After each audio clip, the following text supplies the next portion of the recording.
мәтелді жалғастыр. Тілі жоғалған ұлттың өзі де жоғалды. өте жақсы.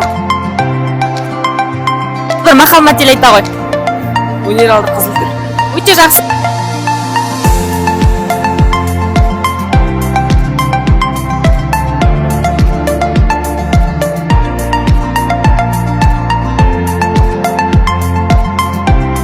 Туралы мақал мәтел айт. Отанастық.